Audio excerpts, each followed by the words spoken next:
Hey, this is Matt once again. Welcome back to the video. There's another paid request, this time for Shawn. Thank you so much for that. And for those interested in requesting any type of videos, topics, reactions, commentaries, reviews, re-reviews, what have you, feel free to send them either directly to my PayPal or join my Patreon. Both links are down below in the info box. I do also have a second YouTube channel, just in case of anything. I also do have an Odysee channel that has a lot of these videos being backed up, so all those links are down below in the info box, and you can request pretty much any type of video if you want. Now, this is a commentary he wanted me to do on the 1996 film The Cable Guy. So let's get right into it. I'm pause the beginning. 3, 2, 1, pressing play. As we get into our opening studio logo here,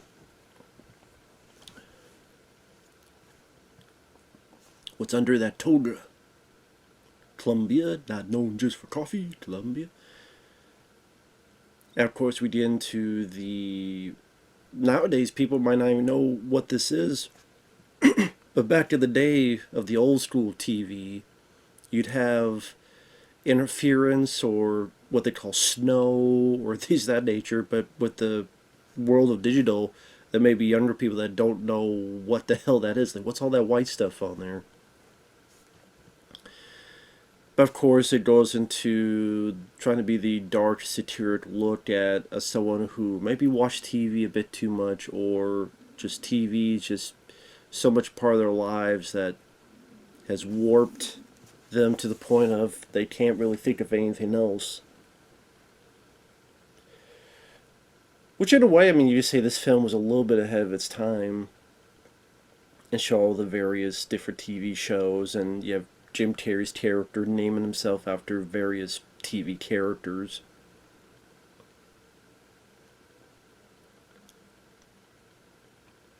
There's Ben Stiller himself with the glasses. Thought that was kind of cool, like trying to put that in the middle of all these other TV shows.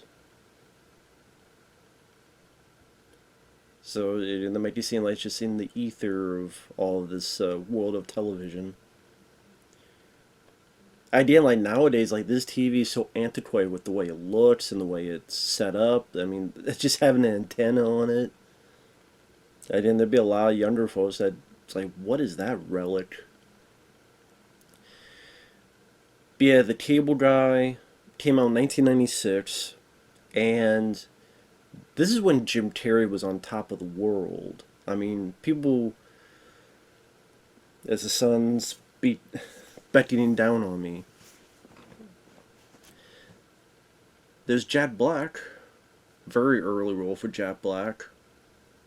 But yeah, like Jack Black, and then Owen Wilson's in the film, and a few others. I mean, very early in their careers.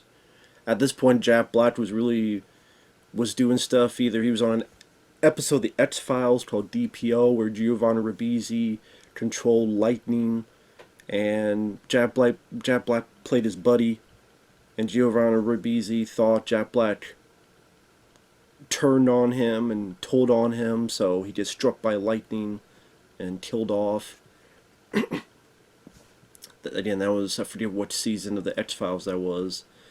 And then, you know, he was doing films like The Jackal. He was in The Jackal, where he gave Bruce Willis that heavy artillery gun. And Jack Black was used for target practice. He had a blink and you miss a role in Demolition Man. But, I mean, he had no dialogue. He was one of Dennis Leary's crew. Like, if you look really close, when Sylvester Stallone first meets Dennis Leary underground, one of the people in the background is Jack Black. But yeah, Jim Carrey was on top of the world. I mean, he was doing the show in Living Color. He had done a couple films like Once Bitten or Earth Girls Are Easy.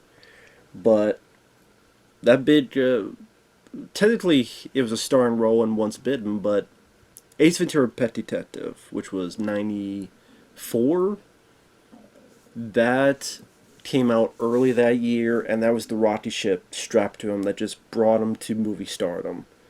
Because Ace Ventura Pet Detective, you look at the idea, and okay, it's a guy who's a pet detective. Okay, this is going to bomb, this is going to flop. What the hell is it going to do? But Jim Carrey just had so much energy And it's still my favorite Jim Carrey film. It's just hilarious. I think it's the funniest film he's done. Just pure manic energy, as if he felt he had something to prove.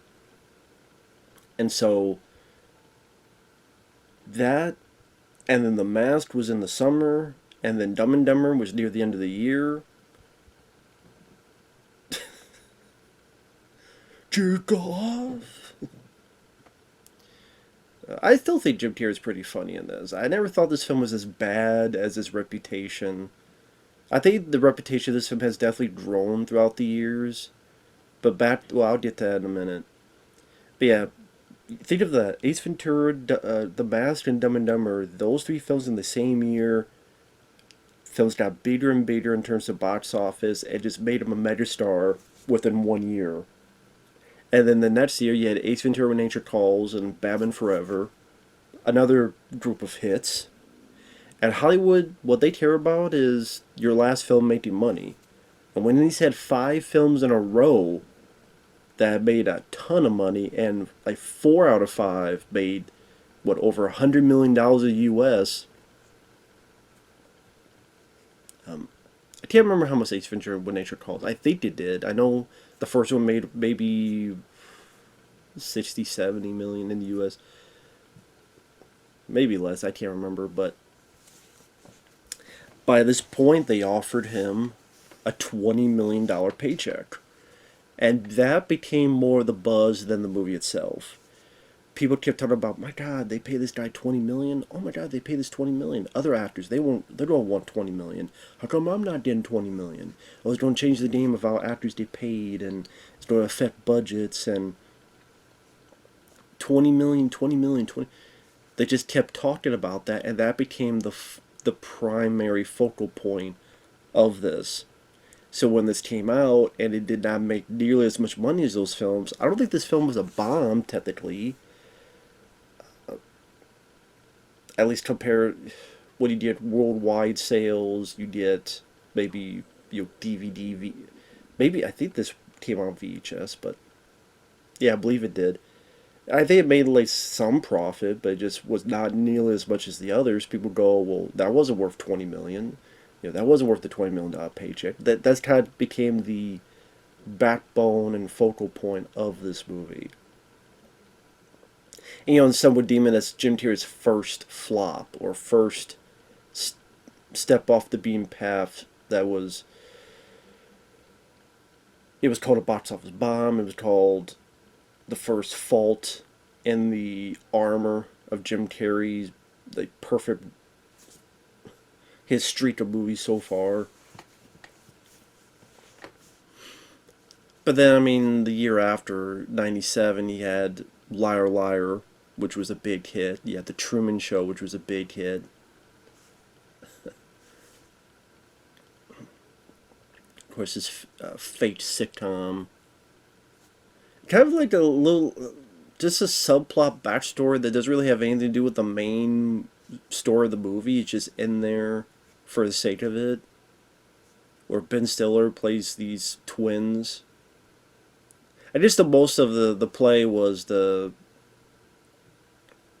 most that comes in the play is that everyone's so excited to see the trial by the end of the movie, and then everything gets cut off. This might be around the time you had the O.J. Simpson trial. I'm trying to remember exactly when that was. But I always thought this was a fun movie. I always thought Jim Carrey and Matthew Broderick worked well with each other. I always thought it had some very quirky pieces of humor. The medieval times is probably the big scene in the movie. It was nice to see Jim Carrey do something a bit different. I didn't mind his lisp. I thought it worked for the character.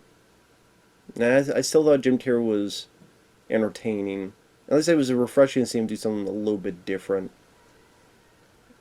You see, it was kind of the first step of him trying to expand his acting, which you see more in The Truman Show, and you see more in Man on the Moon, and various other movies.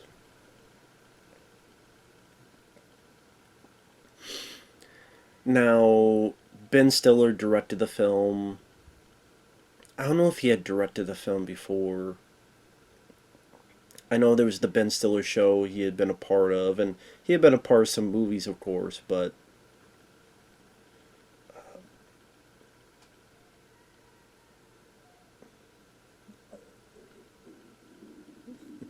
sorry, my stomach's trying to make a conversation with me.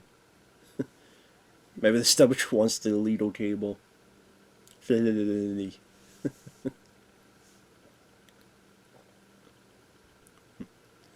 I'll hook you up.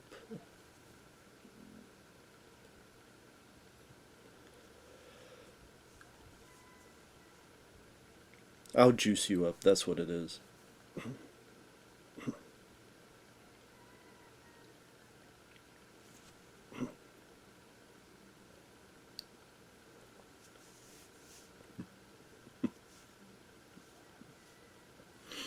But yeah, I mean, I wouldn't call like one of my favorite Jim Carrey films. Like my top five would probably Ace Ventura: Pet Detective is number one. I'm on the top five. Dumb and Dumber would be in there. I do like Ace Ventura: When Nature Calls. Truman Show would be in there. I mean, I like The Mask, but it wouldn't be in my top five. I would probably say I like this more than The Mask. Liar Liar, that's a pretty fun one. That might be in my top five.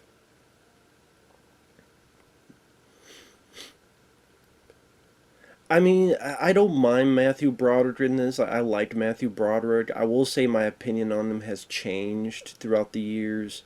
I'll probably say I liked him a lot more when I was younger compared to now. I mean, Matthew Broderick, he's been in a lot of stuff. He was in Ferris Bueller's Day Off is his claim to fame. But I remember him in this movie back in the day called Project X. Is that David Cross on the left there? Oh, sorry, can't see him now, but like in the board meeting, there was a guy with glasses to the left. I'm like, that might have been David Cross. Which actually, I just saw him again when I reviewed the Men in Black movies. He was in those. It might be him, because again, Ben Stiller directed this, and then Judd Apatow, who of course would go on to direct and be part of films 4-Year-Old Virgin, Knocked Up, all these other movies. He wrote this. He couldn't get credit for it for some reason. I can't remember. Some dude with the writer's deal or something, but he did write a good chunk of this movie. And actually, the thing about this Blu-ray that's worth it is that there's a commentary with Ben Stiller, Judd Apatow, and Jim Carrey. It's the only, and I mean the only, film that Jim Carrey's ever done a commentary on. Because it's one of his favorite movies. Even in 2022, I think, when Sonic the Hedgehog 2 was coming out, Jim Carrey was interviewed, and they said, well, what's a film you would show, like, kids? Because, Sonic the Hedgehog 2 is a kid's movie. They get you into it. It's like, well, probably Ace Ventura, because of the character and how goofy, silly the character is. What's, any favorite movies or the stuff you've done? Well, The Cable Guy. I always thought The Cable Guy was fun and underrated and quirky, and he still loves his character. Like, he loves his character, that guy who grew up with the TV. That's why I'm surprised, not saying I want it, but I'm surprised they haven't done a Cable Guy 2 with Ben Stiller and Judd Apatow. I'm surprised they haven't done a sequel. I mean, granted, maybe a company would be like, oh, do we want to do a sequel to Cable? But they probably wouldn't call it Cable Guy 2. They would call it, something of the Revenge of the Cable Guy, Return of the Cable Guy. I mean, try to make it as if it was a solo film, but we would know it's a sequel. Although, to be honest, Jim Carrey's not the box office star that he was. I mean, he's in the Sonic the Hedgehog films, and they did well, but yeah, people liked that Jim Carrey was in them, myself included, but people saw them because of the character Sonic the Hedgehog. It's kind of the video I did a bit while ago. They don't really have movie stars anymore. I mean, maybe Tom Cruise and so forth. Some say Dwayne The Rock Johnson, although a lot of his films have been bombing recently. You don't have movie stars anymore because social media really took away the mystique and mystery of a lot of these folks. Back then, even this time, the only way you knew of these stars is on the movie screen. And maybe if you watch an Access Hollywood type of thing. And, they'd show this persona, unless maybe you read tabloids. But there was certain mystique, there was certain mystery, there was certain separation, which actually was for the better.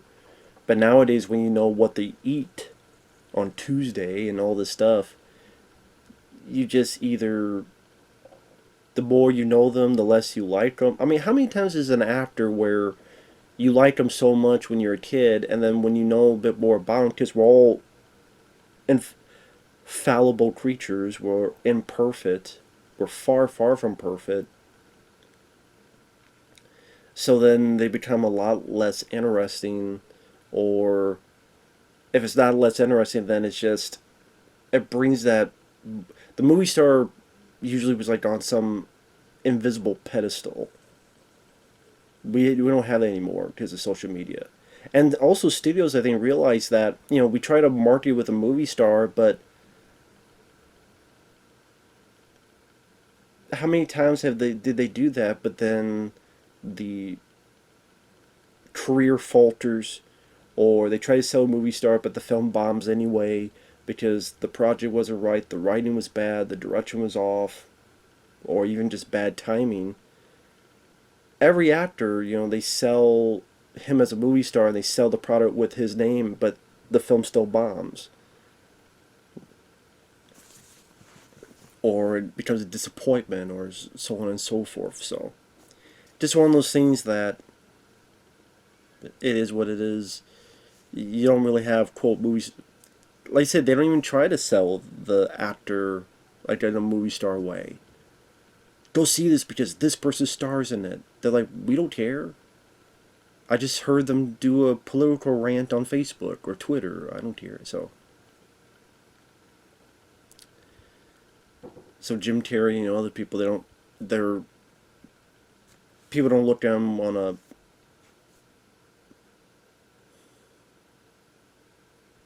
with a reverence as much as they did back in the day. And it was kind of like wrestling. Wrestling back then, you looked at it where there's a separation of, I don't know exactly how they do all of it. So because that's just a mystery, you could escape within the realm of wrestling. But now, it's just much more known, 5-star matches, all that stuff. So you're just watching a routine now. And just wrestling just became a lot less interesting to me. But anyway. And then that weird thing of Jim just trying the smile.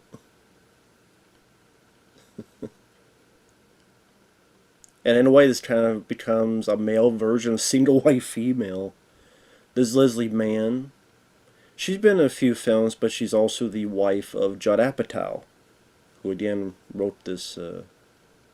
Even though he's not credited, he did write a good chunk of this movie.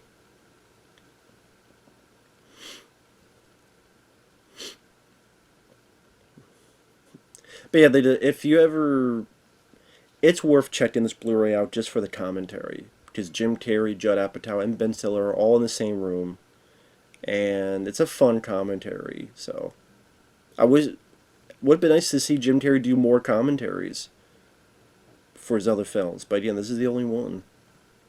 You would think at least with Ace Ventura: Pet Detective, like that really doesn't have much of a special edition, and it's Ace Ventura, but. Or like it would have been cool if him and Jeff Daniels and maybe the Farrelly brothers do a commentary for Dumb and Dumber, but reference again to Sam Sweet, the Ben Stiller character, lead up to the end, this build up.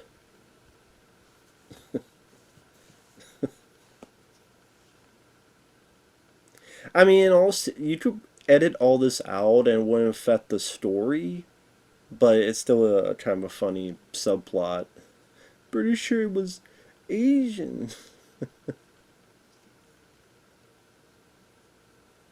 Here's where Matthew Broderick gets the first big clue that something is off with Jim Carrey's character. But I was talking about Matthew Broderick. Again, I liked Project X, a film in the 80s where he was with the Air Force and there's this experimental project with chimpanzees, and you find out later that at times they're being irradiated, and because they're test subjects to test certain things that could affect human pilots. So Matthew Broderick gets with Helen Hunt to get this. I think it was Virgil, was the name of the chimpanzee. They get him out there and rescue some of the other test animals. That's a film from my childhood I do like. And the thing with Matthew Broderick is, it's when I heard the story, which this is confirmed to be real, him, and I forget who it was with him. It's a known actress. They were overseas and they were in a car, and Matthew Broderick was screwed up and got someone, I don't know if he was drunk or whatever the hell happened, and got some people killed. And he really didn't get anything in terms of jail time or anything of the sort, and I think that's the things that, he escaped punishment and all that stuff, and it just really shitty business. And I'm like, what? Now, I mean, in all fairness, I'm sure he feels guilty this day, and that's something he's going to have to live with for all his life. And, he didn't do it on purpose, and it was an accident. It's just, the fact that, he escaped any type of punishment for that just rubbed me the wrong way. I can't help it. I mean, especially when innocent people die because of your idiocy, you should be punished in some way.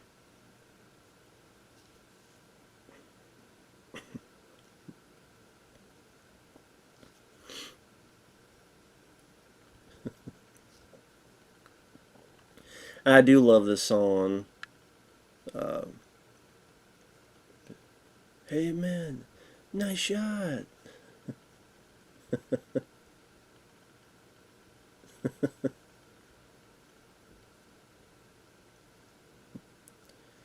But actually, Hey Man, Nice Shot was on the X-Files episode with Jack Black, funny enough, and I always enjoy the song.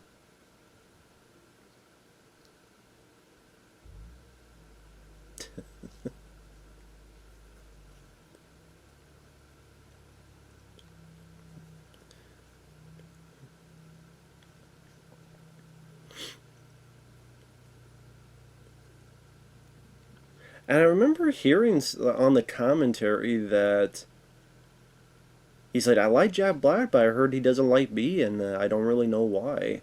So I don't know if that's all true or not, or what the deal is, but I don't know.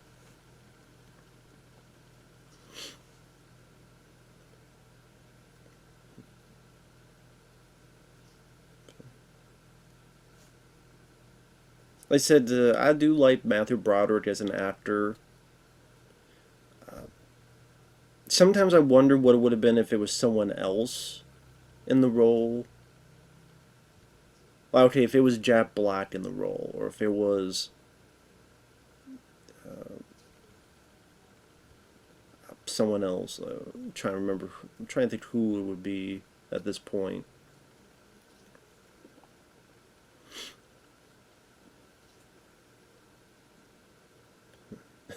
Then he finds out most of the messages is from the same guy. I remember it's coming up where the message is, well, shit. I know the reference for the film were films like Neighbors, the Belushi Dan Aykroyd movie, and films like that have a different vibe to it, which at the time I guess either people wanted more of the silly Jim Carrey and they didn't want a villainous dark comedy Jim Carrey, or people didn't know what to expect of it, or they thought, what is this? It's like weird, and like some people didn't know what to make of it, or some people just didn't find it funny. But I always thought it was entertaining film.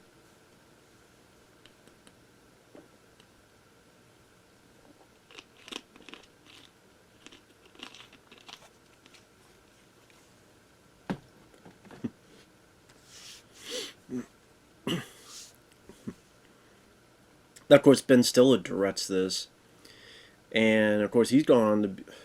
I mean, I can't think of what he's done lately, other than Super Bowl commercials. But he would go on to direct a few other movies. Tropic Thunder. Tropic Thunder is just. I love Tropic Thunder. That's a damn good movie. That came out. I want to say around the same time Iron Man was coming out, 2008. And that was the time that also had Jack Black.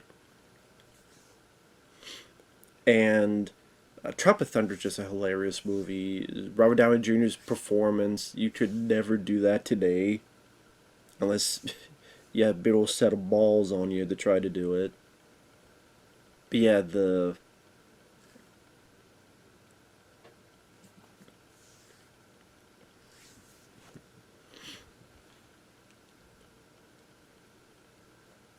oh yeah, this pan. I do like this pan. Like as soon as he calls, boom, pan right to the door. And he's just right, happens to be right there.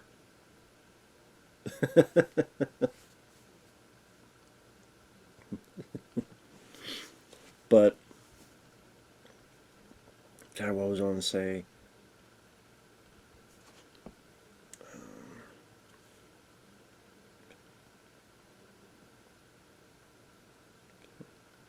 I forgot what the hell I was going to say, but oh, Ben Stiller. Yeah, Tropic Thunder is hilarious, and then of course he'd be an actor, and Meet the Parents films, and that became a trilogy. Along Came Polly, Tower Heist with Eddie Murphy, and Matthew Broderick. So Ben Stiller's worked with some of these people again. Matthew Broderick in Tower Heist, and Jack Black in what was it? Tropic Thunder. I don't think he ever worked with Jim Carrey again. But again, they were together on the commentary, which is a fun one.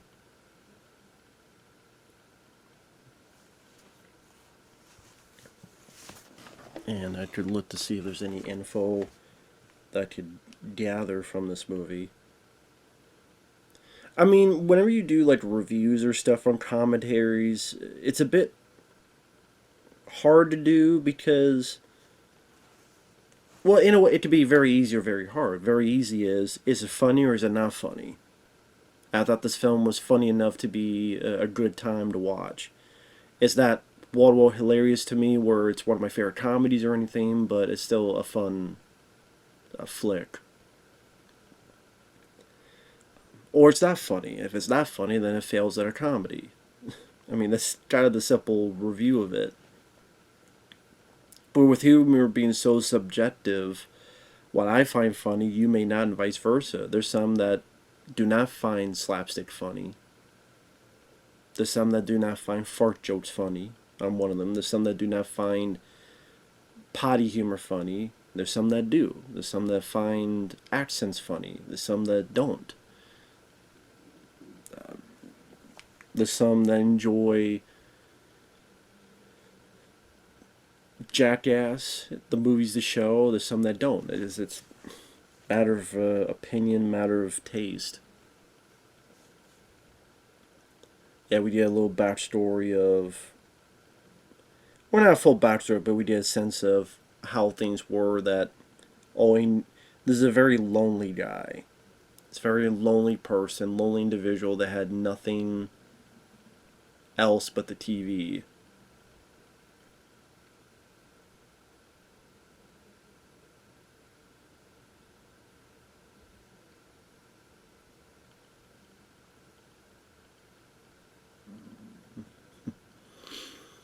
Then he had no brother. He had.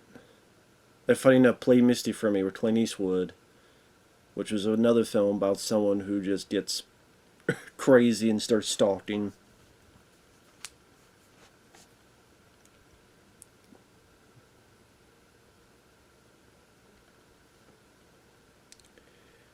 So this came out June 14th of 1996. This is where you get into the, I would say, the big scene in the movie, which is medieval times.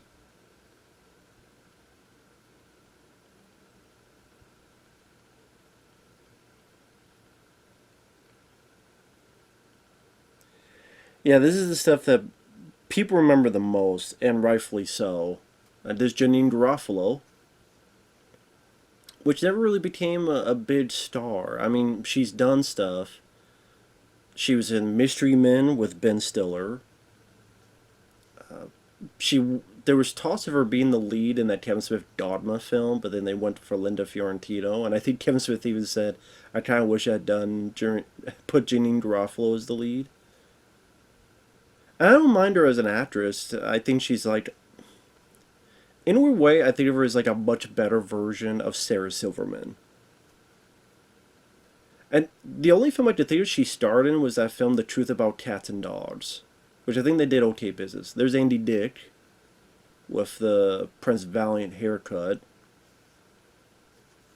Andy Dick, I know, has gone through a lot of issues with drugs and things of that nature.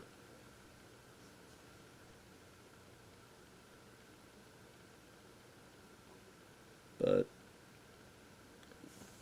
I think again, just because of the setting of the film, it's not every day that a movie, let alone a comedy, takes place in medieval times.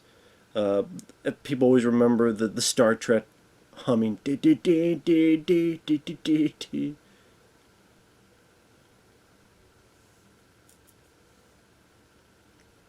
This one just, of all the scenes, just felt the most the funniest.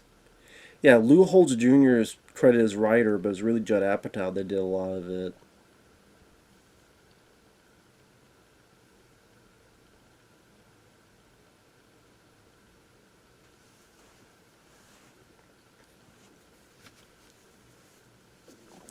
Now, watch this scene here. Now, watch Matthew Broderick. And keep your eyes on Matthew Broderick. You can tell he's just cracking up. Like, just keep your eyes on Matthew Broderick. See, he's like, he can't hold it in. And he's like this smirk on it.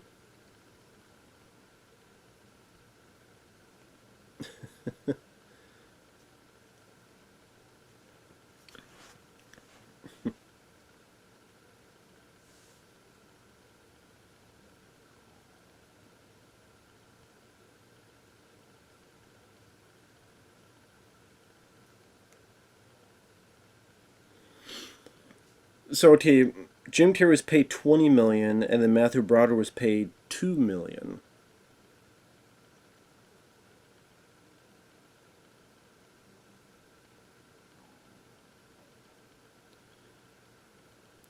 While the movie's final gross of just over 60 million domestically and 102 million worldwide was much less than the other Jim Carrey movies released beforehand, the movie cost 47 million to make and did not use a major marketing campaign. The idea that the movie had been a disaster was widely circulated by rival studios and production companies because they were angry that Columbia set a higher market for star salaries by giving Carrey 20 million to star. So yeah, like other people just waiting for this film to fail because it's like, well, we don't want to pay our stars 20 million. Like, movies cost too much as it is, and they want to give them as cheap as they can. I must bring thee.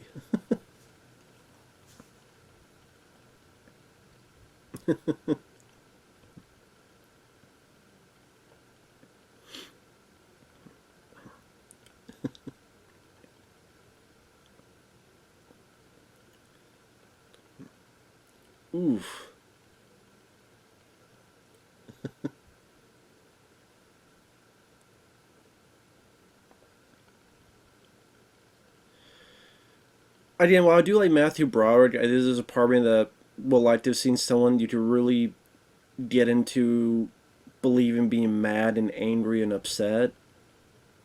And that's the thing is that as much as Matthew Broderick I think is a good actor, it's kind of hard to buy him being angry and pissed,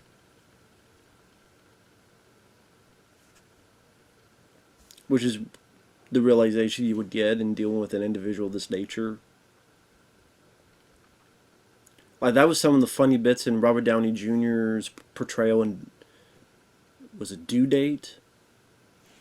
I didn't care for Zach Galifianakis, but Robert Downey Jr. and you look at like Steve Martin and Planes, Trains, and Automobiles, and when they get angry, you really bought into it. See, I don't really buy into the anger whenever Matthew Broderick shows, but the other elements he does fairly well.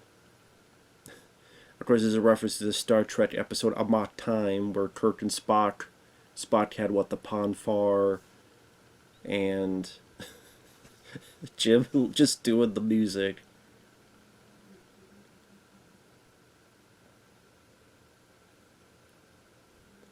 Now, granted, in medieval times, I don't know why you would have them get real blades and be given. I mean, might as well be rubber, because why not? So I didn't why you would have your two customers be given real blades, because it's one thing if they're professionals and they know what they're doing, but not just two regular schmoes.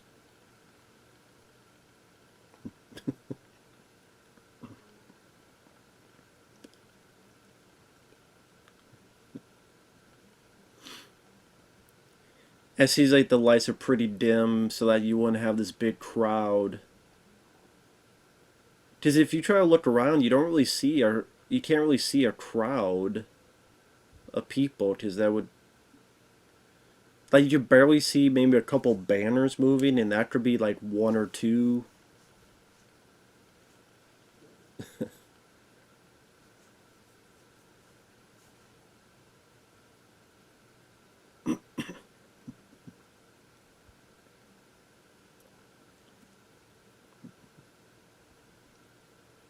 There you go. So at least Broderick's character was able to get a one-up on him.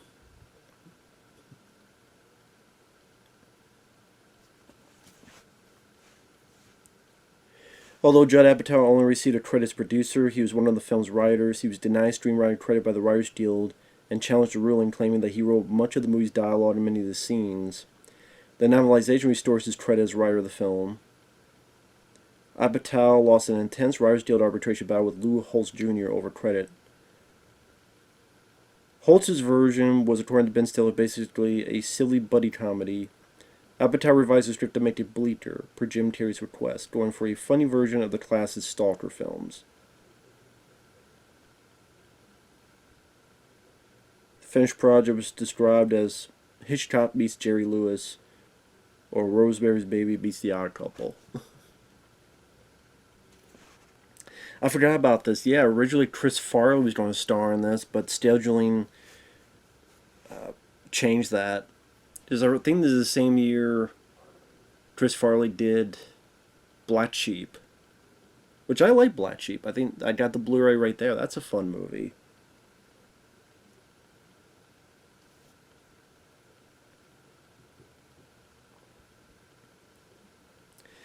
Lou Holtz Jr. had the idea for the film while working as a prosecutor in L.A., declaring that he once saw a cable company employee in the hallway of his mother's apartment building and started thinking, what's he doing here so late?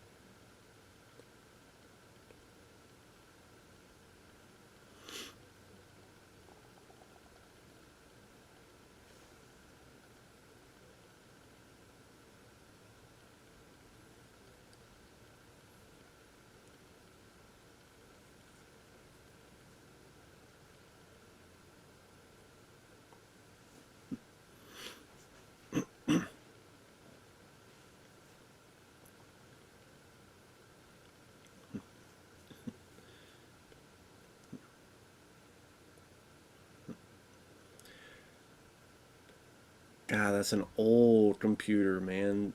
Antique computer. I remember those from way back in the day. Where, I mean, as a family, didn't have a computer until I would say 2001 or 2000. It was one of those like old school type of computers where the internet, it's slowly getting into the ether, so to speak. I actually remember one of the first, I guess you'd say, purchases online I made was for all these Ninja Turtle VHS tapes. Did someone had all these VHS tapes that they taped the whole franchise? But now I look back, as I should have just waited and I would have just bought the damn Blu-ray set for a lot cheaper price. We get the karaoke scene with all these people. It's like, who the hell are all these people?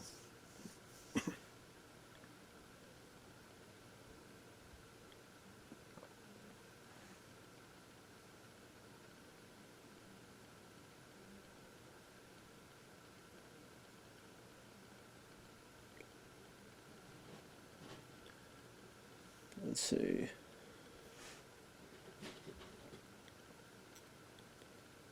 Gene Siskel said this was Jim Carrey's best movie since The Mask. Yeah, if you watch the Siskel in Ebert episode, Roger Ebert gave this a thumbs down, but Gene Siskel gave this a thumbs up, which was surprising.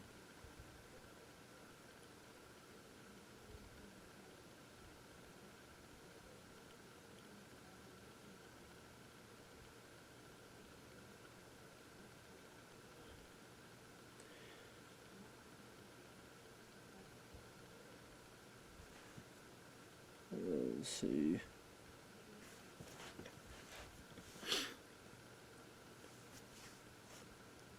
Several scenes appear in the trailer that do not appear in the film.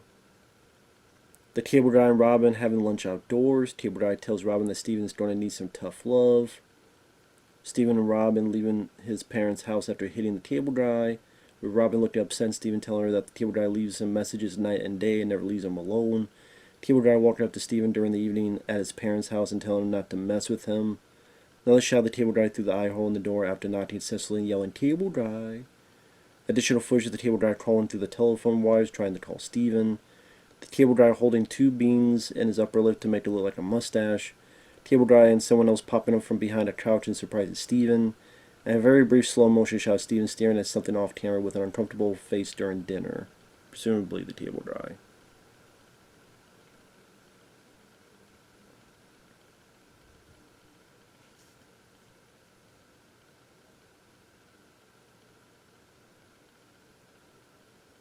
I'd like to something more quick. Once I fire the stuff.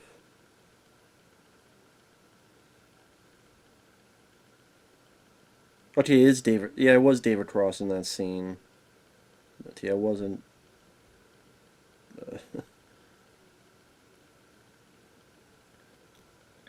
See, who's this lady?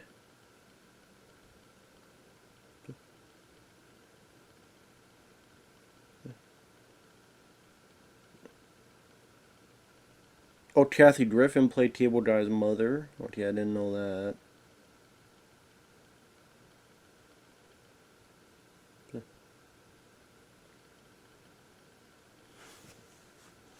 Oh, there's Jack Black again.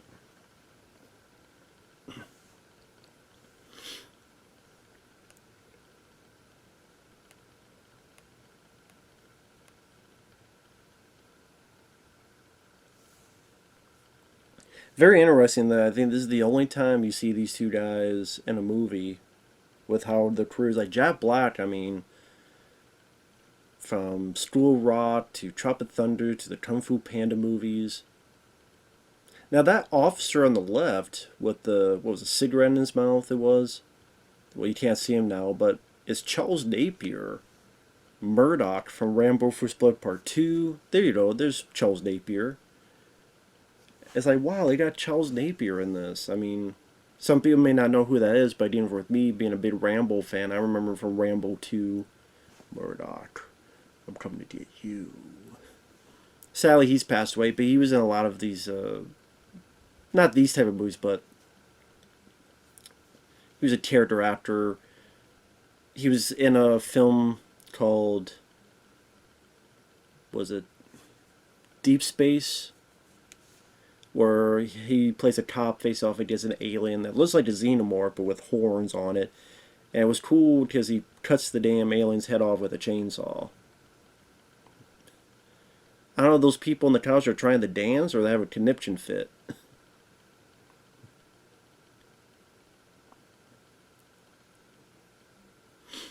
This scene is what it is. I mean, I wouldn't say I laughed out loud a lot and thought it was hilarious or anything. I say it was what it was. I mean, it served its purpose, but I wouldn't say I, found it a hilarious scene.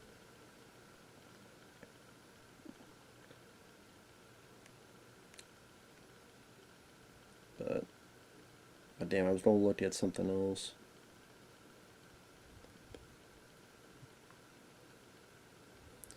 It just seems like it goes on a bit too long, just to get Jim Carrey to do more of his act. It just seems like the scene goes on a bit too long for me. It's like, yeah, I get it, I get it.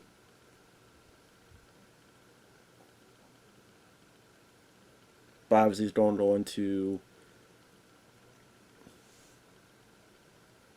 He doesn't find out this is a hooker.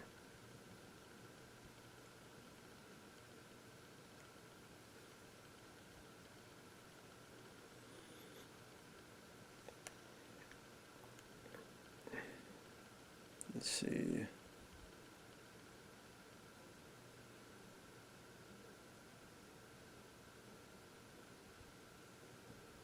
Chris Farley was originally cast as the cable guy, but Farley had signed a 2-picture deal with Paramount after being cast as Tommy Boy, and he now owed them one more movie, which was Black Sheep. Stu was very adamant about him doing Black Sheep, but he was actually more interested in doing this film. He was being offered $3 million for this role, which was a huge amount for him, as opposed to Black Sheep, which he would only be paid $1 million. As Farley was going through pre-production on this film, somehow Jim Carrey got into the script and suddenly expressed interest. Sony dropped Farley and offered Carrey $20 million to star in the film, the highest payday for an actor. Paramount exercised its option, demanding commitment to Black Sheep. Sony did pay Farley off for Cable Guy.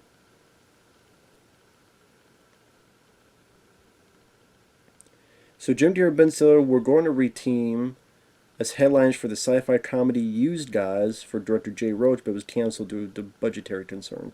I vaguely remember that movie being talked about to be made, but... So the script in '94 was more of a fun, simple, silly buddy comedy. But, became a bit of a darker, bleaker comedy. Jim Carrey was worried that if he kept doing the same silly roles, his audiences would get bored with him and not want to go to his movies anymore. Jim actually took inspiration from fellow actor Robin Williams, who was looking to mirror his career path from comedy to drama.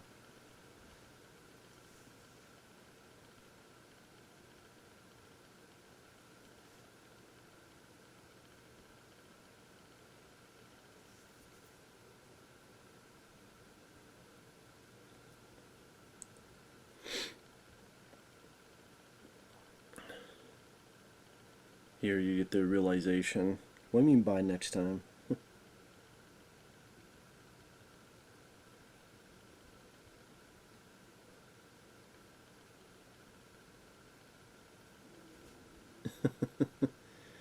This is interesting. I didn't realize this. 4 actors in this film have been the lead in the Farrelly Brothers movie.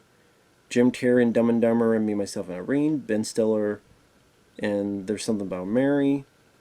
Jack Black in Shallow Hell, and Owen Wilson in Hall Pass. I didn't realize that.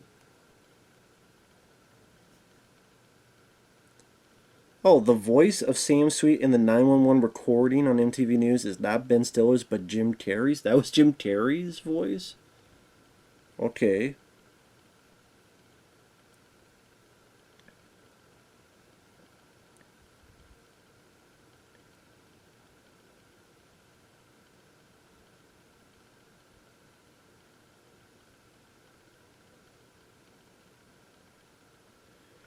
In the screenplay, the cable guy fatally shoots Rick with a staple gun when Rick calls Steven on the telephone and exposes the information he got on the cable guy.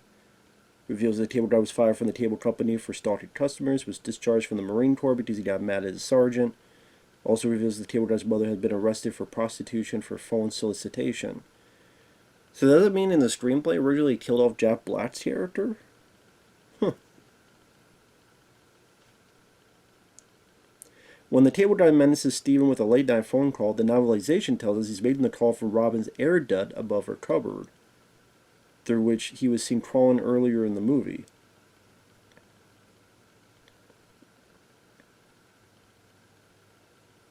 That's why he has a spider crawling across his face in the scene. So, what he's calling, so he's supposed to be in an air duct.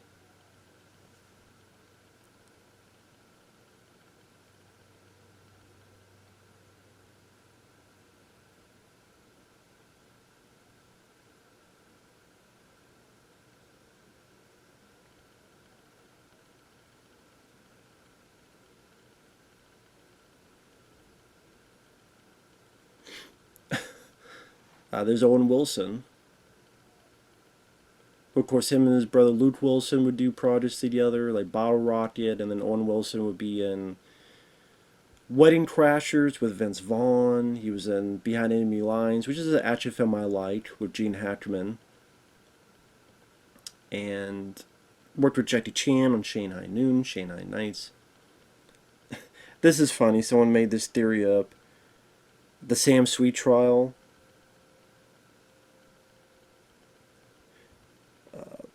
In the 911 scene, the voice on the recording is not Ben Stiller's, who plays both brothers, but Jim Terry's. If so, the cable guy may have been a fan of the show, and then Sam may have been one of the customers the cable guy stalked.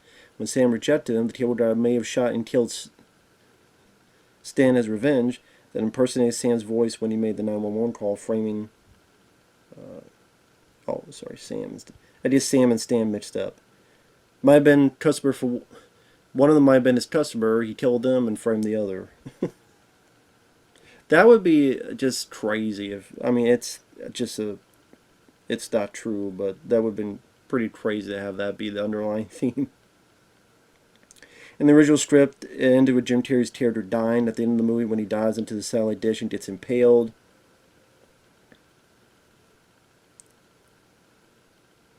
Jim Terry disliked the new ending because he felt his character had to die because it was Chip's spiritual way of redeeming himself. Yeah, I can see what he means by that.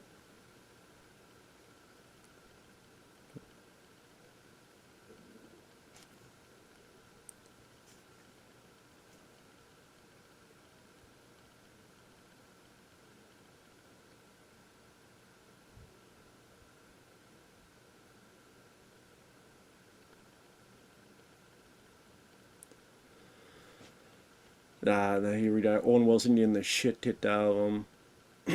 I know on the commentary they mention that Owen Wilson, this is definitely not one of his favorite films to do. I mean, this is a guy, he's trying to be big as an actor, trying to go up the ladder of success.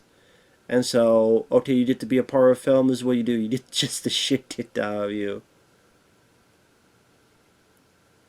The comment is pretty funny in this bit here, where they mention about Owen Wilson and especially the air dryer thing.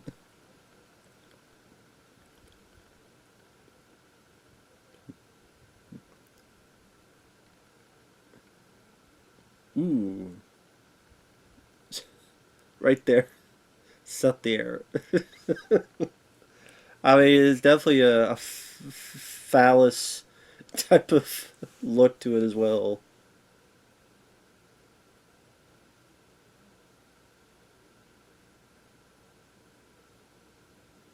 But yeah, I guess they wanted to walk this edge where it's darker and bleaker, but not too dark. So he doesn't, kill or murder anybody.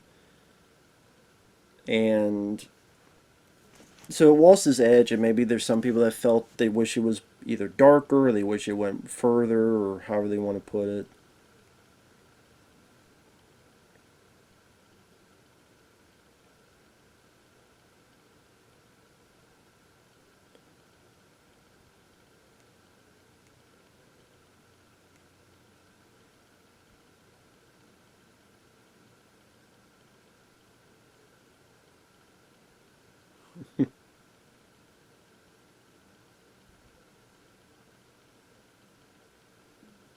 There's Eric Roberts.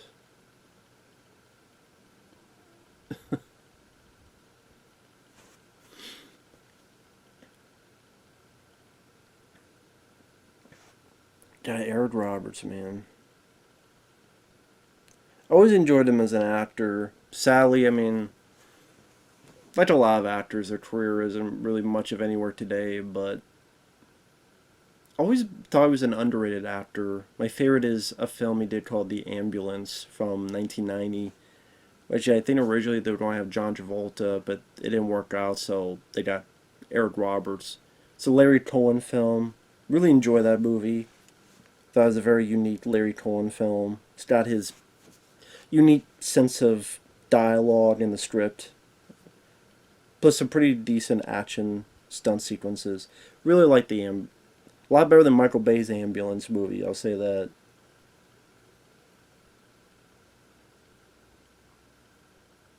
Okay, so I was looking some stuff up. Okay.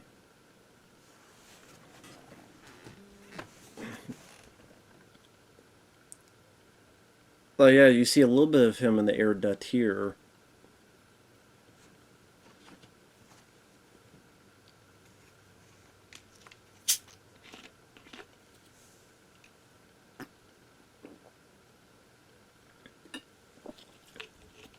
So he's been up there before, so again, later on, I guess, when the spider crawls on him, that's where he's supposed to be, is in the air duct.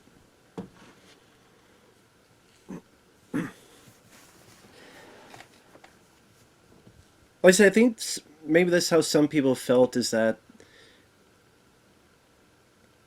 maybe some people wanted them to pull the trigger more on being a darker, R-rated movie.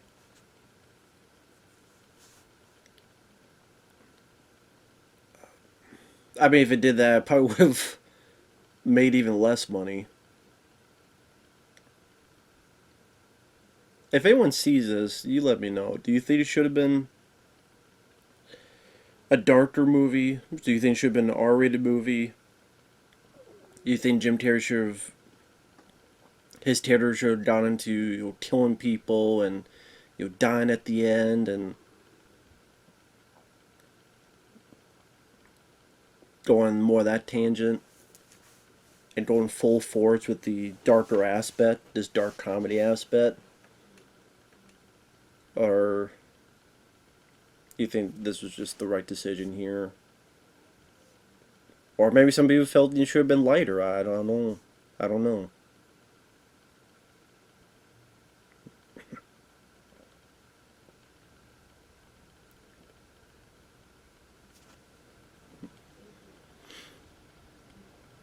Don't know what you got until it's gone.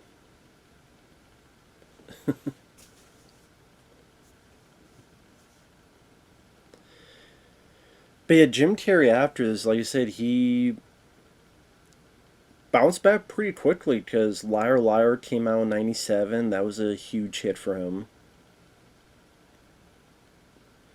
A Truman Show was '98. That was another big hit for him. And he got a lot more critical accolades, it seemed.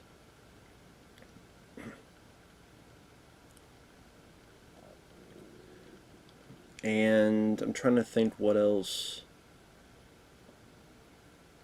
Around the time Man on the Moon, and that film did not do anything at the box office. And then I never saw that documentary about the making of that film where it was Jim Carrey adamantly pretending to be Andy Kaufman, and I do need to see that sometime. I forget what it's called, but I do need to see that sometime, where he just pretended to be that character. I mean, that person, I should say, to seem like the detriment to a lot of people.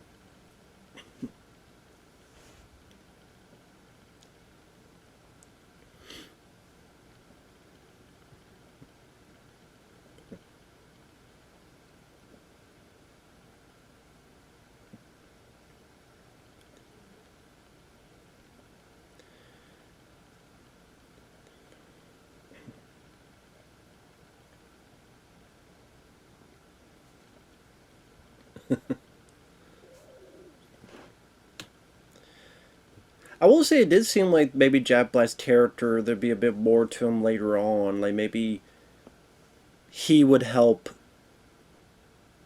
Matthew Broderick's character later on.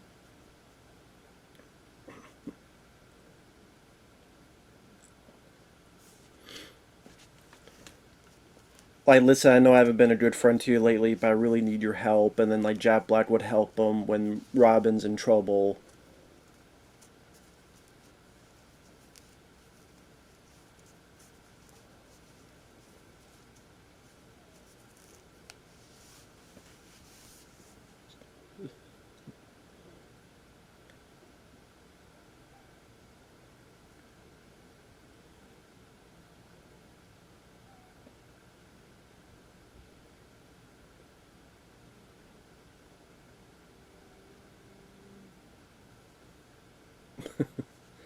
And that's the big mistake. That's where things are going to go the 180 route. So, what are you saying? In a way, it's kind of like Jim Carrey's trying to sound a bit like Bill Murray in Caddyshack. A little bit of that. With the lisp and everything. You stay shooter. Yeah, I'm a big boy. I can't do it, you know.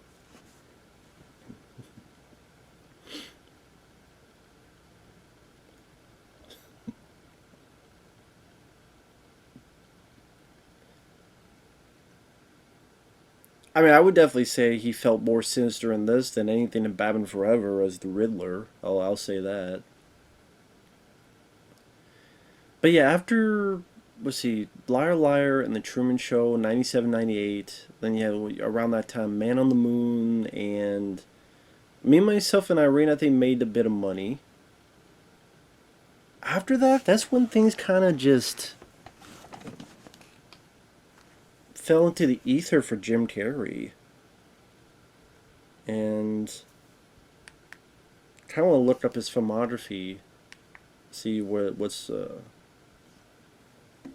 he did. Because I'm trying to remember afterward. Because you have films like The Number 23, which wasn't that good of a movie. There was talks of him being in that movie Phone Booth. And I think he was cast in it. Which that would have been interesting to see him. I mean, I love Phone Booth. I think Colin Farrell, that's his best performance. But if you got Jim Carrey where he's his normal guy and maybe to be a bit of funny wise ass, but then just the way the screws are turned, I truly think that would have opened up a lot of doors for him for different acting roles. And if he did it the right way, I think you could have seen an Oscar. At least a nomination from him. If you do it the right way.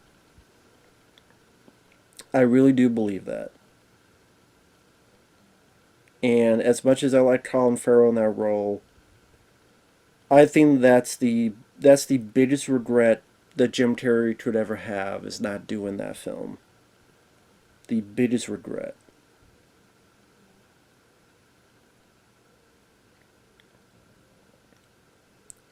And of course, Joel Schumacher, who directed that film, had worked with Jim Carrey on Batman Forever.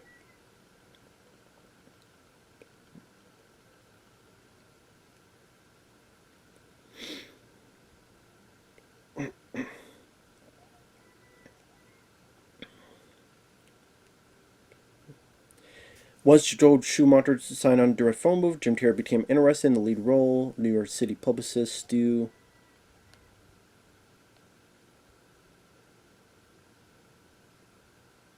He was apparently fitted for the character soon in Phone Booth and even announced it as his next project while on talk shows promoting Me, Myself, and Irene. But he got concerned and told Schumacher he wasn't comfortable with the part. He instead did The Majestic. A fan of James Stewart and now wanting to alienate fans. But then years later, Terry would reteam Schumacher with the ill-fated Number 23.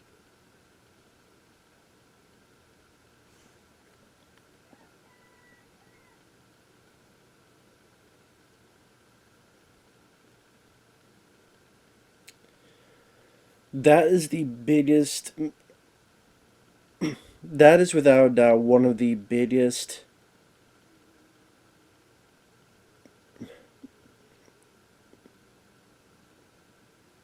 That's one of the biggest mistakes he made on a career path. It really is, in my opinion, because he showed in the Truman Show that he could do drama, and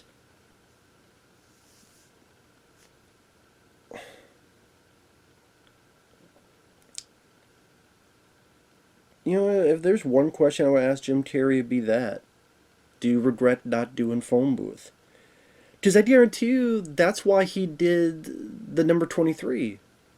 Is that, last time I could order Joe Schumacher was phone booth, and I'm kicking myself in the teeth for not doing it and following through. And you see just how much.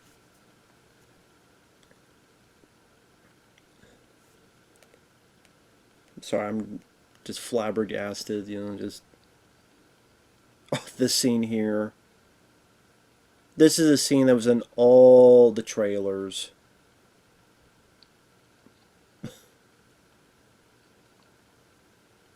Oh, Billy.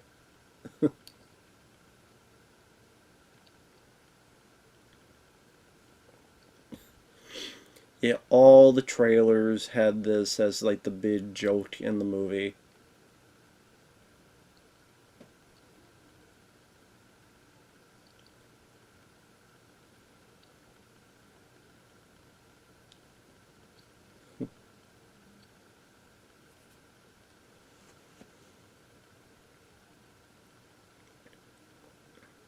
Now, would the cop be able to hear him even through the... Because you can only hear the person through the phone.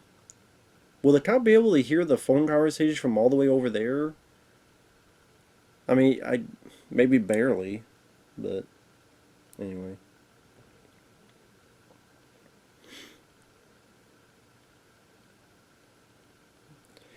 But yeah, look at his career. Let's see. Peggy Sue Got Married. He was in Earth Girls Are Easy. He was in this thing called Copper Mountain that also had the dad from Growing Pains in it, Alan Thicke. And it was like barely a movie. It was more of an advertising for the ski lodge. It's a very weird thing, Copper Mountain.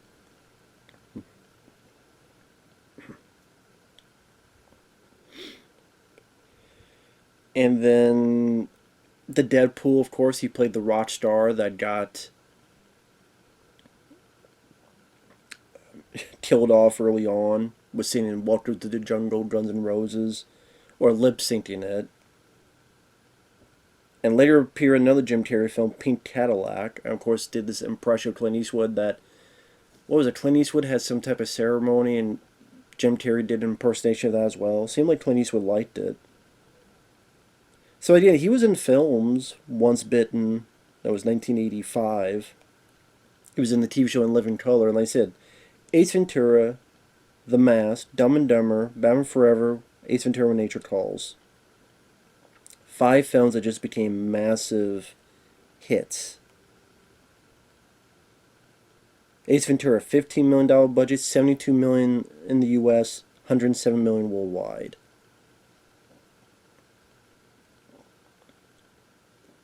Actually, I think in this dinner scene, that guy on the left, the guy between Matthew Broderick and Leslie Mann, I think that's Bob Odenkirk.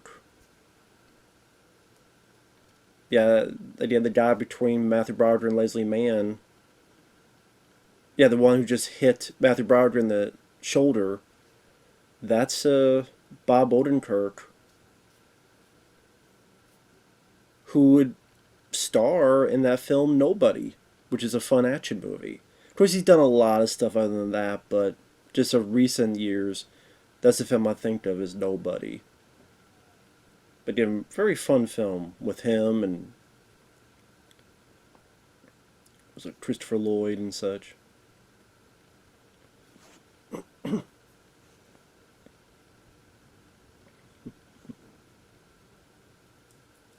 Yeah, Bob Odenkirk is there. Well, on the flip side, on the left there.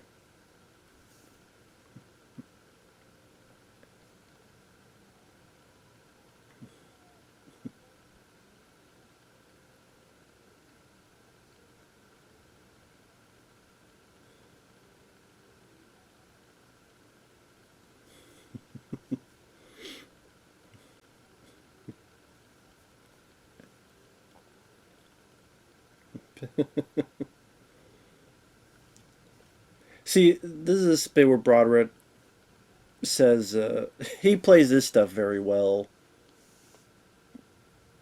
I think this is a scene where Broderick shines in a bit of his acting.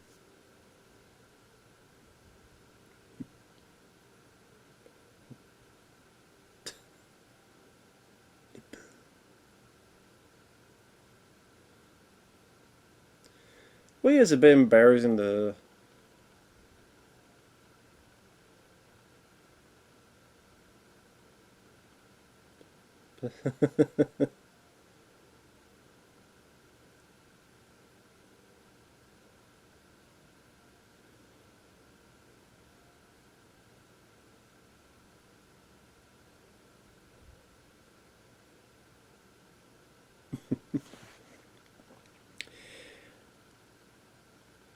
But yeah, let's see, those five films.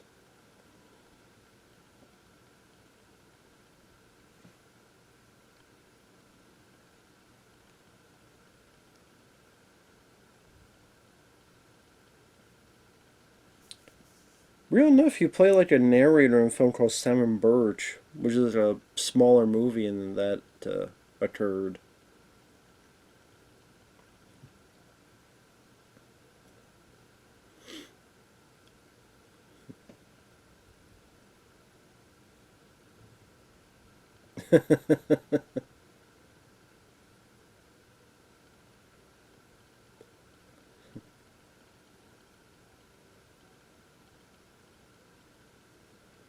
I mean, it's embarrassing to say that stuff among your parents. I mean, I don't really blame them for that.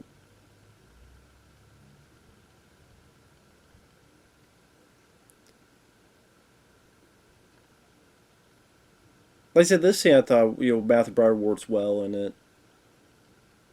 I mean, I say I don't buy him. When I say I don't buy him as angry or mad, I mean like in an intimidating factor. There's no way I could be intimidated by Matthew Broderick.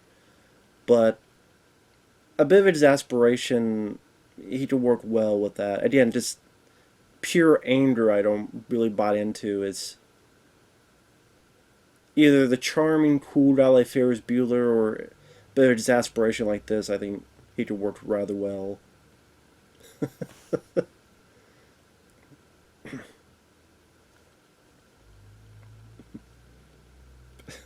Just egging him on. Ooh, great hook. Or, I mean, not hook, but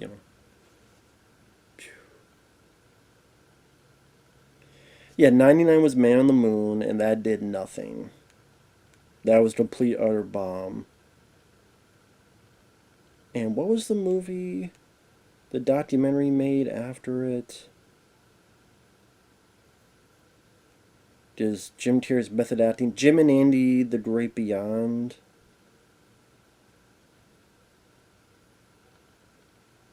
Yeah, Jim and Andy, The Great Beyond. And, like, all that issues, all that problem, it was for nothing.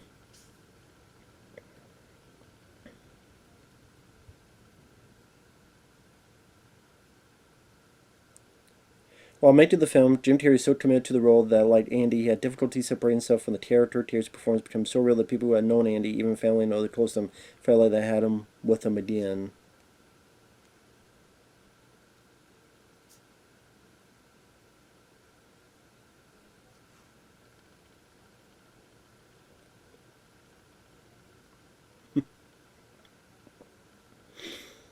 But yeah, Man on the Moon didn't do anything. Me and Myself and Irene, I think, did. Oh, How the Grinch Stole Christmas. I forgot about that. The Majestic did nothing. Bruce Almighty, that was a fun film. That was a big hit for him. So at least, yeah, Man on the Moon didn't do anything, but Me, Myself, and Irene made a bit of money. The Grinch Stole Christmas made a bit of money. Majestic didn't do anything, but at least Bruce Almighty made money. Eternal Sunshine of the Spotless Mind, that's a really good one. I saw that in the theater back in the day. That's definitely one of his better acting performances. Very unique story in that film. Fun with Dick and Jane. That's a film I remember watching and just completely forgot. And why did that film cost $100 million? I have no fucking clue. Like, how could that film have cost $100 million? Please, someone tell me. Number 23 didn't do anything. Yes Man. Uh,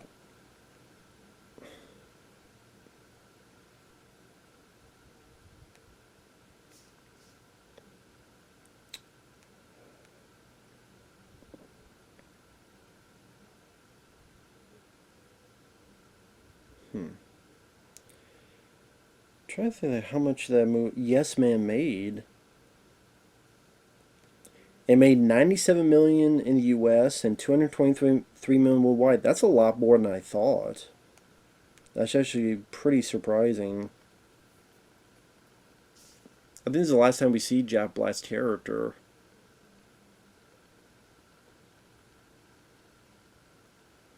Pretty much he's had all these fake names of TV characters.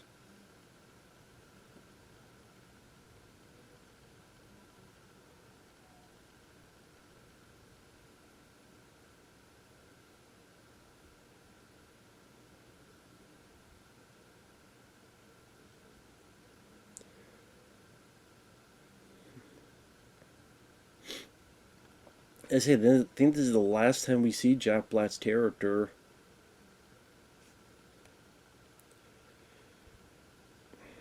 I mean, I guess some of these films were hits, but I guess yes. But it's like Yes Man, I thought was very forgettable. Number 23, I thought was awful. Fun with Dick and Jane, I thought was forgettable. Mr. Popper's Penguins, Dumb and Dumber 2, I think is his worst film I've seen him in. I know he's mentioned he's going to retire. Maybe that's for the best. I think this is the nightmare sequence. That's why you get a bit of the slow motion going on here.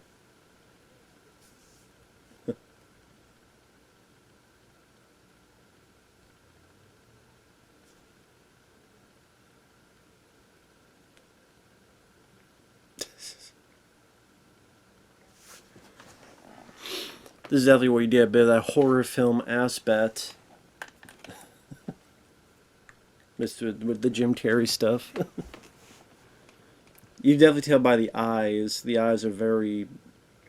I don't know, they put like contact lenses or stuff into that.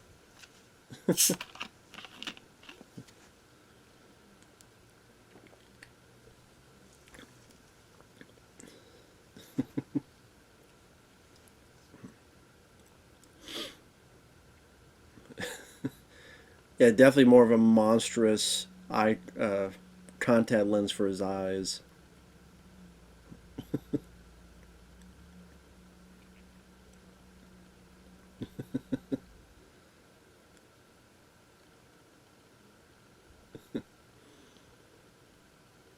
And yeah, it's like, where did his long hallway come out of? This is like a dream, like you can't escape.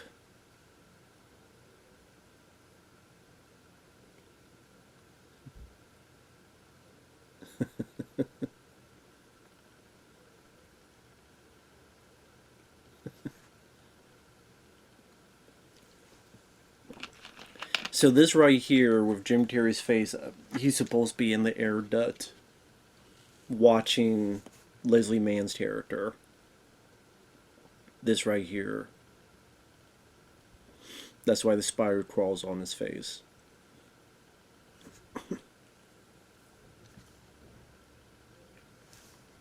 Because again, we've seen him in the air duct before when he saw the mark on her back.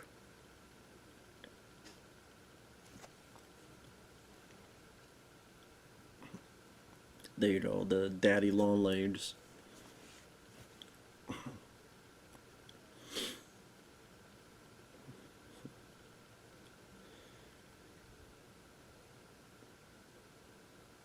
So I'm sure the original idea was the reveal is that where is he at? Then there'd be a reveal of, oh my god, he's in the air duct.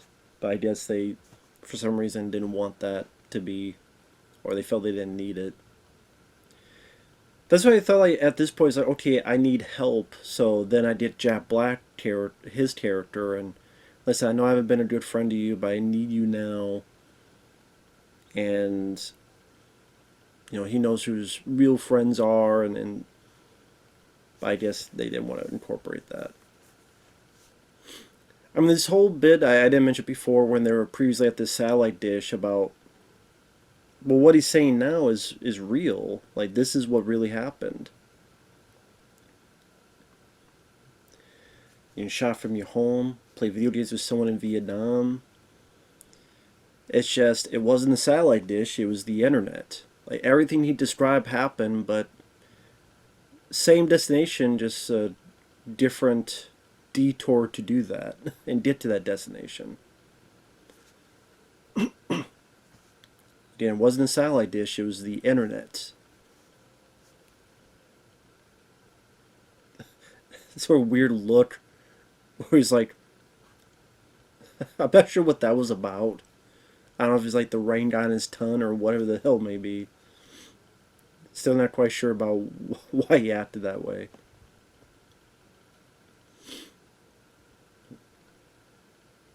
But yeah, I mean, everything Jim Carrey's character said is adamant today.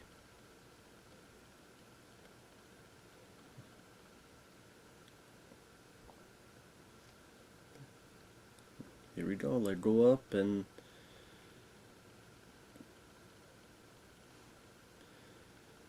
Yeah, I think even this bit here had to be pretty tough, where you have to consistently have it be raining, so you have to make sure the water is the right way, so people are not getting hypothermia or anything of the sort. If you have to do a cut, I don't know if they stop the rain tower and then move on from then, or Waterworld.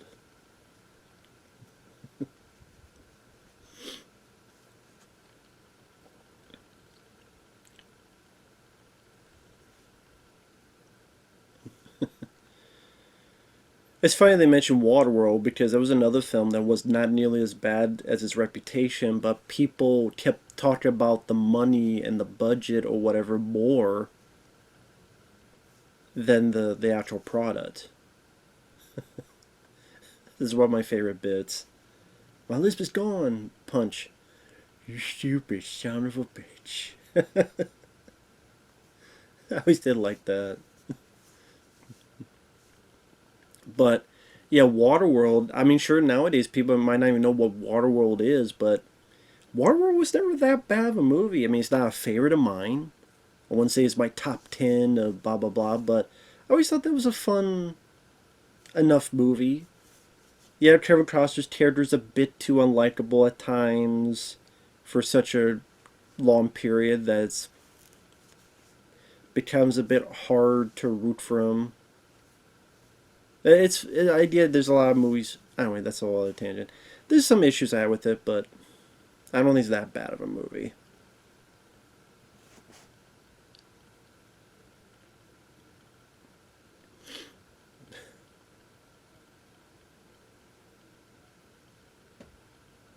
Yeah, there's a staple gun. So in the screenplay, like, are we led to assume that maybe he killed Jack Black's character with the staple gun before he got here? But again, they cut that out, so that's... I don't know if that was anything that was ever filmed. Maybe just in a screenplay and they changed it.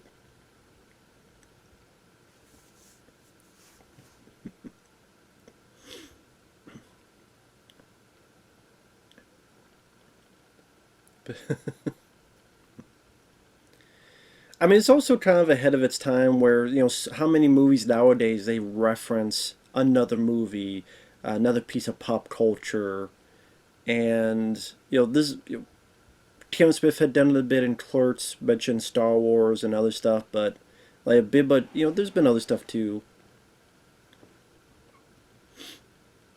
But to have a character reference pop culture this much seems probably more likely in a movie today compared to movies back then.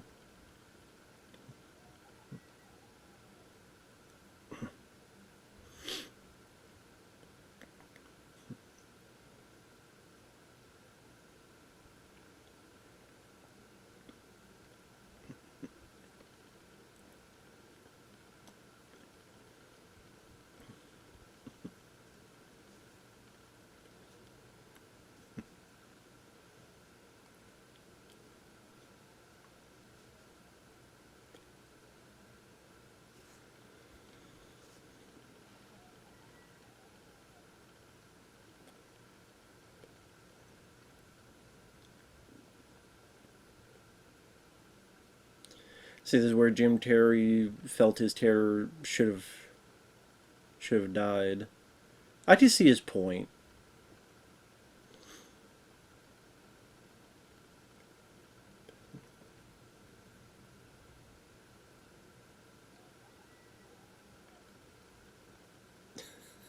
Have a Heineken.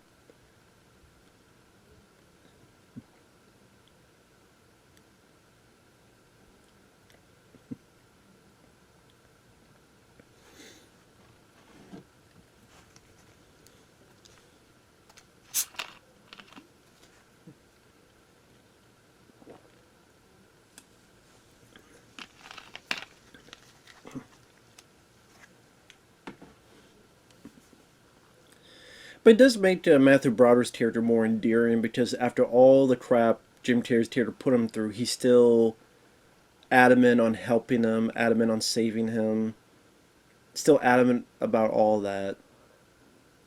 And yeah, it does show Matthew Broderick's characters that he is a decent guy, really decent guy at the end of the day.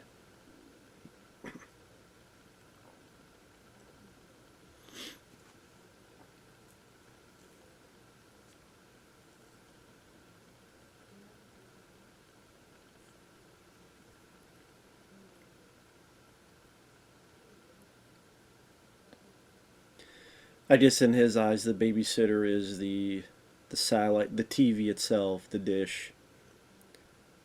Which in this way, it's him killing the babysitter here. Maybe some people seem that's a message bit on the nose, and that's why you have the scene where is a Cow Gas from Tenacious D like picked up the book.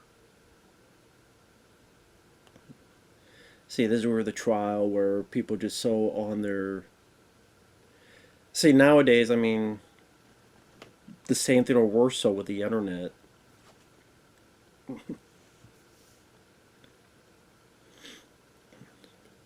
See, nowadays people just look on their phone and find out.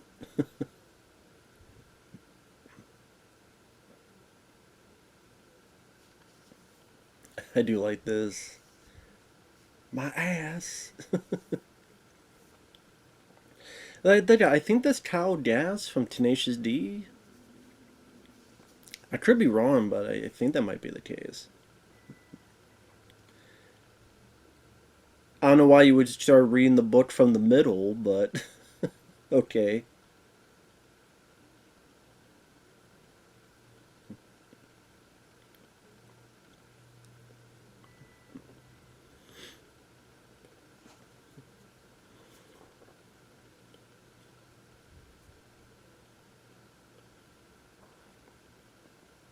But again, with the amount of nostalgia that so many other projects have, that I'm surprised someone hasn't come up with a sequel to this movie. And they call it again Return of the Cable Guy, Revenge of the Cable Guy, something of that nature, some other generic title.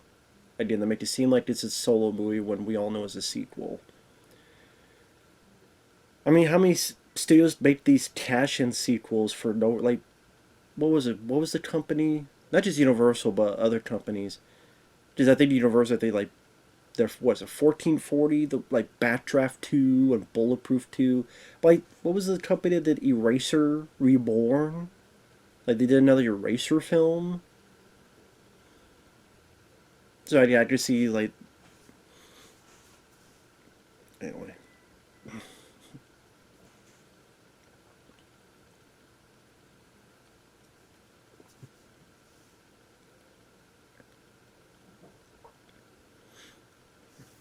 Ricky Ricardo.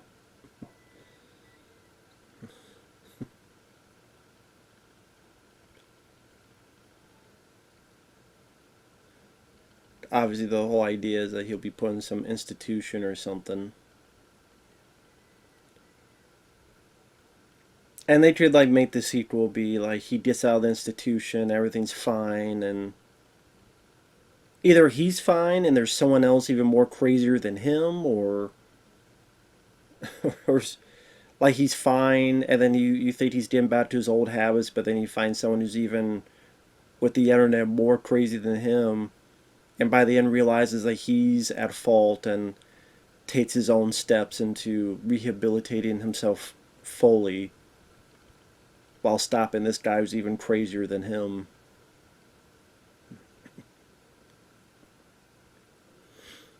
I don't even know who would play that younger guy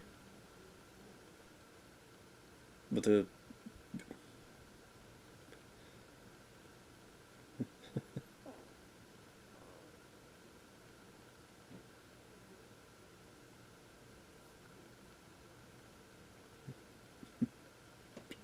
And it starts again.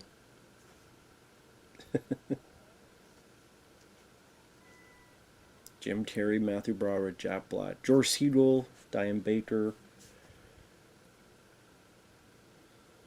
Owen Wilson.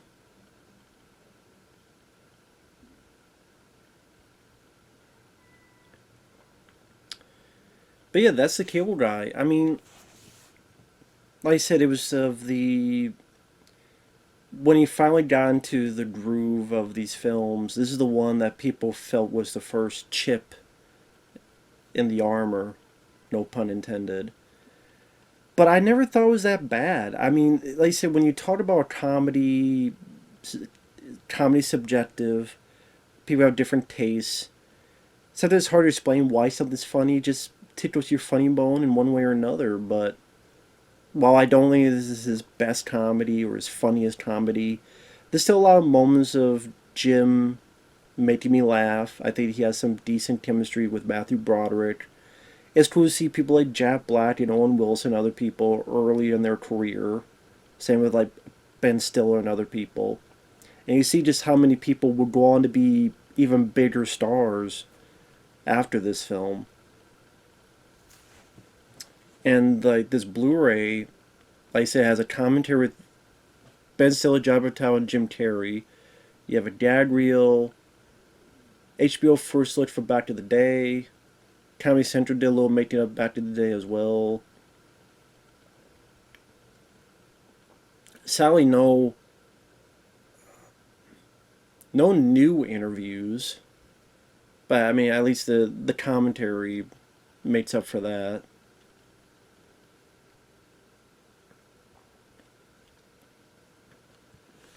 Like I said, the big talking point of the film was the $20 million paycheck, and did I mean it's hard to justify anyone getting $20 million. So to say whether he deserved it or not, that's I don't know. Hey man, nice shot by Filter. Yeah, always enjoyed that song. Used in the trailer for Owen Wilson's film Behind Enemy Lines, and like I said, Jack Black was an episode of the X Files where that song played, where his character gets killed. So,